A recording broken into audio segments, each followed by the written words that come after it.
Morning सबैजनालाई है। अनि म चाहिँ यहाँ जापानिज टेम्पलमा आएको थिएँ।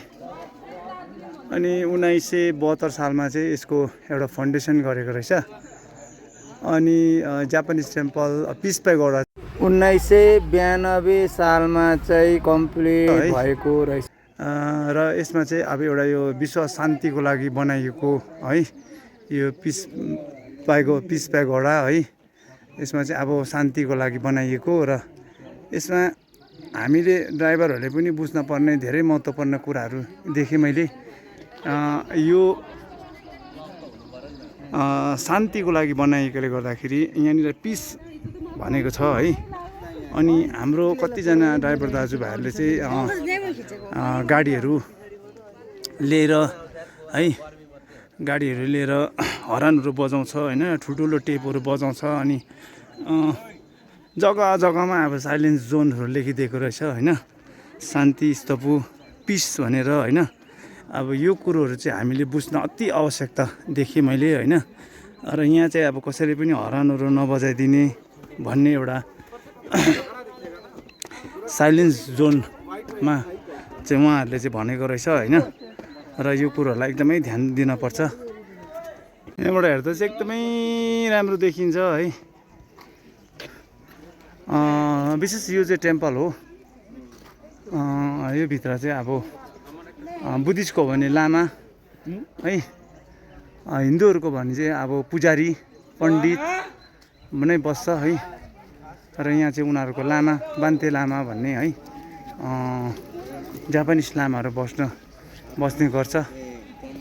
अब विशेष गरेर चाहिँ यहाँ जापानिज टेम्पलको है एकदमै यो पार्किङ एरियाहरू चाहिँ एकदमै राम्रो बनाइदिएको छ। यो फ्री पार्किङ हो है। यहाँनिर अब टोइलेट बाथरुमहरू पनि छ होइन। तर अब हाम्रो ड्राइभरहरूले चाहिँ बुझ्नुपर्ने अति आवश्यकता कुरो चाहिँ के छ भने पानीहरू पनि छ। र हाम्रो लग्जरी एसोसिएसन भनौँ, दार्जिलिङ ड्राइभर लग्जरी एसोसिएसनले चाहिँ गए साल अलिकति उहाँहरूले भरपुर रिपेयरिङहरू गरेर रङ पचेराहरू गरेर धेरैवटा कुरो साफ सुधारहरू पनि गरेको हो है।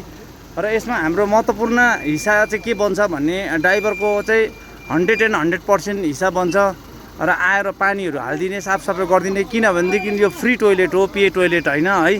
र यहाँनिर अब धेरै हर्नहरू पनि बजाउँछ होइन।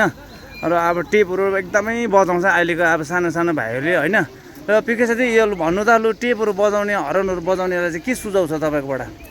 मेरो भन्नु चाहिँ के छ भने अब यो एउटा विश्व शान्तिको लागि बनाएको शान्त स्तूप हो।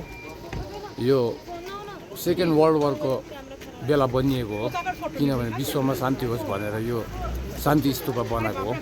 र यहाँनिर साइलेन्स जोन भनेर लेखिएको छ, अहिले पनि लेखिएको छ। तर हाम्रो ड्राइभर भाइहरूले कसैले पनि बुझ्दैन। हर्न पाराको हर्न बजाउँछ, जति पेसेन्जरलाई पनि हर्नै बजाइरहेको हुन्छ, साथीलाई बोलाउँदा पनि हर्नै बजाइरहेको हुन्छ। त्यो होइन, यो चाहिँ त्यो हर्न बजाउने जग्गा हो। कुन दिन अब यति नै बेसी नै साइलेन्ट उयो भयो भने हर्न सरन बजायो भने चाहिँ गुरुजीले चाहिँ उयो मेन गेटमा बाँस लगाइदिन्छ, त्यहाँबाट चाहिँ आफैले थाहा पाउँछ। यो चाहिँ मेरो सुझाव। एकदमै यहाँ राम्रो कुरा गर्यो है हाम्रो पिके साथीले पनि।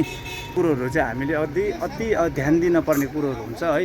र यसले गर्दाखेरि तपाईँहरू सबैजनालाई है, यहाँनिर अब पेसेन्जरलाई पनि टिकटहरू पनि छैन होइन। अनि टोइलेट बाथरुमहरू पनि दार्जिलिङमा भन्दा एकदमै राम्रो साफ सुधार छ है। उहाँहरूले त अब साफ सुधार गरिदिएको, हाम्रो पनि कर्तव्य बन्छ होइन। म सधैँ आएर पानी लगाइरहन्छु होइन। अब मैले अब बाथरुम गएर मात्रै होइन, म त्यसै पनि लगाइदिन्छु पानीहरू होइन। र त्यो आफ्नो एकजना हाम्रो ड्राइभरहरूको पनि महत्त्व बन्छ। र यसमा हाम्रो चाहिँ एउटा सुझाउ मात्रै हो, तपाईँहरूले पनि सहयोग सहायता गरिदिनु भयो भनेदेखि चाहिँ यो स्पटहरू अझै राम्रो भएर जान्छ भन्ने आशा राख्दछु।